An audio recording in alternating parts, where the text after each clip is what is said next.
ચોમાસાની સિઝન શરૂ થવાના દિવસો ગણાઈ રહ્યા છે, ત્યારે માણાવદર શહેરના વિવિધ વિસ્તારોમાં પાણી ન ભરાય તે માટે પાલિકા તંત્ર દ્વારા શહેરમાં પ્રી મોન્સૂનની કામગીરી શરૂ કરવામાં આવી રહી છે। ત્યારે માણાવદર શહેરના રિંગ રોડ ફરતે જે ગટરો આવેલી છે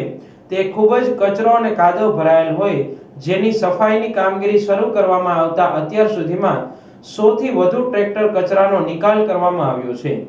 ત્યારે આ પ્રી મોન્સૂનની કામગીરી યોગ્ય થાય તે માટે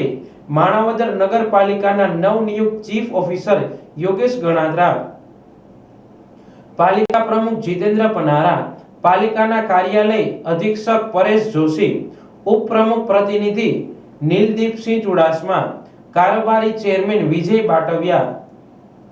પાલિકા સદસ્યો વિજય ફુલેત્રા, સંદીપ મારડિયા, રવિ બાલાસરા અને વિકાસ મકવાણા સહિતના હોદ્દેદારોએ ઉપસ્થિત રહીને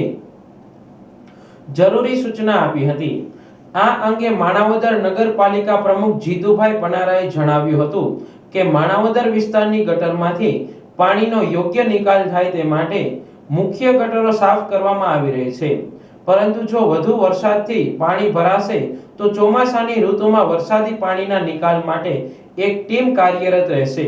જે અંગે નગરપાલિકાના નવનિયુક્ત ચીફ ઓફિસર યોગેશ ગણાત્રાએ જણાવ્યું હતું કે પ્રી મોન્સૂનની કામગીરી ચોમાસાની સિઝન શરૂ થાય તે પહેલા પૂર્ણ થઈ જાય તે અમારી પ્રાથમિકતા છે। ઉપરાંત વરસાદી પાણી ક્યાંય ન ભરાય તેની તકેદારી પણ રાખવામાં આવી છે।